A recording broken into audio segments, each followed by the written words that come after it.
Hello friends, welcome to ஈஸ்வரிஸ் சமையல். இன்னைக்கு வந்து நம்ம ஈஸ்வரிஸ் சமையலில் காளான் வச்சு நூடுல்ஸ் வந்து செய்ய போகிறோங்க. இந்த நூடுல்ஸ் வந்து நம்ம ரெஸ்டாரண்ட் ஸ்டைலில் அதே டைமில் நல்லா ஹெல்த்தியாகவும் மிக சுவையாகவும் இந்த ரெசிபி எப்படி செய்கிறதுன்ட்டு பார்க்கலாம் வாங்க.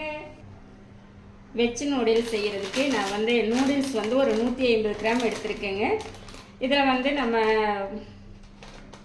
இப்போ இந்த நூடுல்ஸ் வந்து நம்ம தண்ணியில் சேர்த்து நல்லா கொதிக்க வைக்கணும். இதில் வந்து பார்த்திங்க அப்படின்னா 5 நிமிஷம் போட்டிருக்காங்க.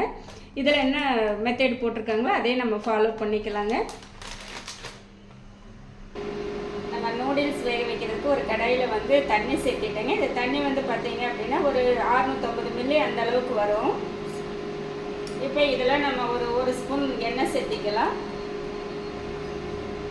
1/2 ஸ்பூன் உப்பு சேர்த்திக்கலாம். தண்ணி கொதிக்கட்டும். தண்ணி வந்து நல்லா கொதிச்சுட்டு இருக்குதுங்க. நம்ம பேக்கெட் கட் பண்ணி அதில் இருக்கிற அந்த நூடுல்ஸ் வந்து ஒரு தட்டில் எடுத்துக்கோங்க. ஒரு சிலர் வந்து அந்த பாக்கெட் கட் பண்ணி அப்படியே போடுவீங்க. அது வந்து அந்த மாதிரி செய்யாதீங்க.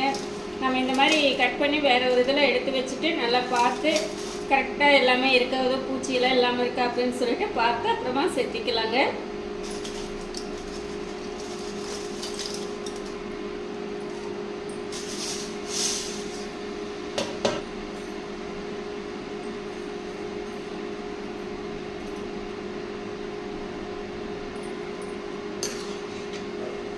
அப்படியே இந்த மாதிரி கலந்து விட்டுறலாங்க. இப்போ நம்ம 5 நிமிஷம் விட்டுட்டோங்க. நல்லாவே வெந்துடுச்சு.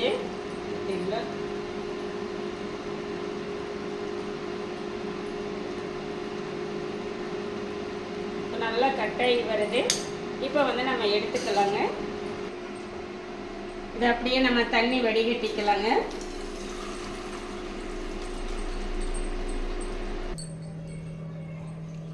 இப்போ நம்ம இதில் பச்சை தண்ணி சேர்த்துக்கலாங்க.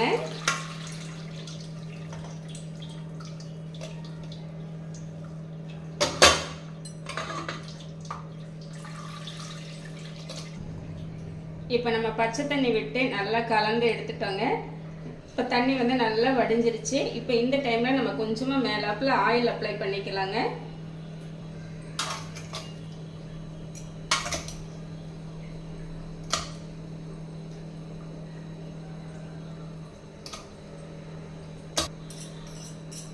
இப்போ ஆயில் விட்டு நல்லா கலந்துட்டோங்க. இருக்கட்டும்.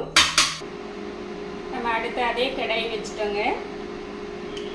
கடாய் சூடாயிடுச்சு. ஒரு 2 ஸ்பூன் எண்ணெய் சேர்த்திக்கலாம். ஒரு பெரிய வெங்காயம் கட் பண்ணி வச்சுருக்கேன், சேர்த்திக்கலாம். கலந்து விட்டுக்கலாம். வெங்காயம் வந்து நல்லா இந்த அளவுக்கு வதங்கிடுச்சுங்க. அதாவது ஒரு கண்ணாடி பதத்துக்கு ஒரு அடுத்த ஸ்டேஜ் வதங்கிடுச்சு. இப்போ ஒரு பச்சை மிளகாய் கட் பண்ணி சேர்த்திக்கலாம். கூடவே ஒரு ஊற்று கறிவேப்பிலை, 1 ஸ்பூன் தட்டின இஞ்சி பூண்டு பேஸ்ட் சேர்த்துட்டே கலந்துக்கலாங்க.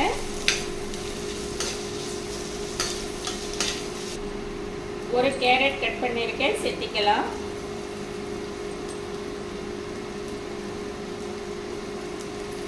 ஒரு 100 கிராம் பீன்ஸ் கட் பண்ணியிருக்கேன், இதுவும் சேர்த்திக்கலாம். 200 கிராம் காளான் வந்து கட் பண்ணி வச்சுருக்கேன், சேர்த்திக்கலாம். காளான் வந்து கட் பண்ணிவிட்டு இந்த மாதிரி நீளவாக்கில் இந்த மாதிரி கட் பண்ணிக்கோங்க. இப்போ சேர்த்திட்டு கலந்துக்கலாம்.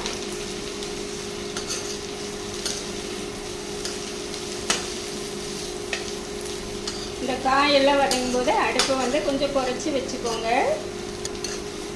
இப்போ கலந்துட்டங்க. இந்த காய் வந்து கொஞ்சம் வதங்கட்டும்.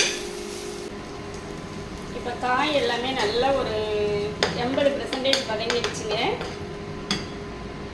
இப்போ வந்து நம்ம ஒரு தக்காளி வந்து அடித்து வச்சுருக்கோம், சேர்த்திக்கலாம்.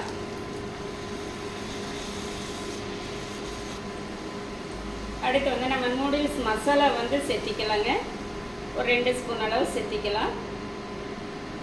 1/2 ஸ்பூன் மிளகாய்த்தூள், 1 ஸ்பூன் சோயா சாஸ். இப்போ இதுக்கு தேவையான அளவு உப்பு சேர்த்திக்கலாங்க. ஒரு 1/2 ஸ்பூன் சேர்த்திக்கலாம். சேர்த்திட்டு இது வந்து நல்லா கலந்துக்கலாங்க.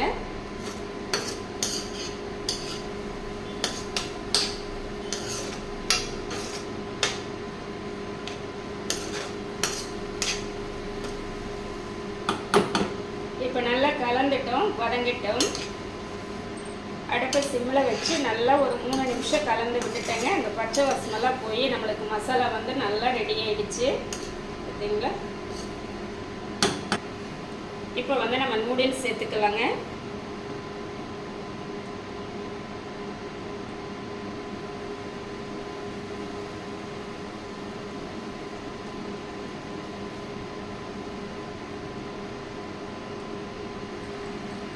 இப்போ இது வந்து கலந்துட்டு மீதி இருக்கிறத சேர்த்திக்கலாம்.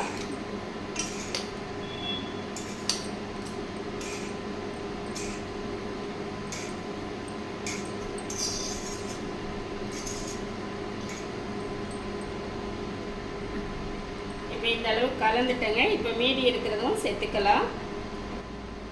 இந்த மாதிரி சேர்த்து கலக்கும்போது நம்மளுக்கு கலக்கிறதுக்கும் ஈஸியாக இருக்குங்க. நம்மளுக்கு மசாலாவும் வந்து இதில் நல்லா பிடிக்கும். கூடவே 1/2 ஸ்பூன் பெப்பர் சேர்த்திக்கலாம். கொஞ்சம் மல்லி இலைகள் சேர்த்திக்கலாங்க. இப்போ சேர்த்துட்டு இது வந்து நம்ம நல்லா கலந்து கொடுத்துக்கலாம்.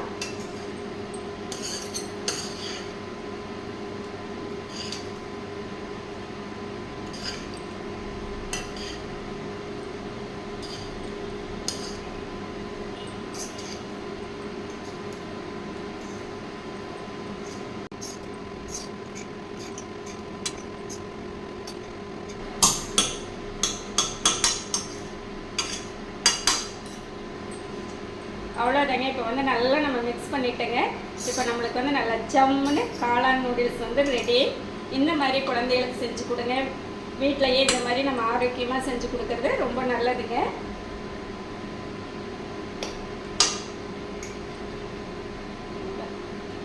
செம்மையாக இருக்குங்க. அவ்வளோதாங்க. இப்போ நம்ம எடுத்துக்கலாம்.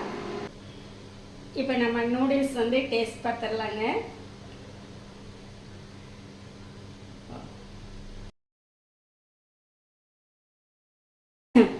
அடடா, அம்பிட்டு சுவையாக இருக்குதுங்க.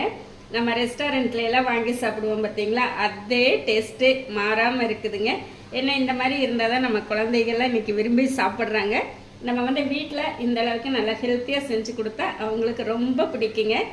சரிங்களா? நான் செஞ்ச இந்த ரெசிபி வந்து உங்களுக்கு ரொம்பவே பிடிச்சிருக்கும்னு நினைக்கிறேன். இந்த மெத்தடில் நீங்களே செஞ்சு பார்த்துட்டு எப்படி இருக்குன்ட்டு கமெண்ட் பண்ணுங்கள். பிடிச்சிருந்தா லைக் பண்ணி ஷேர் பண்ணுங்கள். நம்ம ஐஸ்வரி சமையலை சப்ஸ்கிரைப் பண்ணி வச்சுக்கோங்க. இனி ஒரு நல்ல வீடியோவில் பார்க்கலாங்க. Bye bye.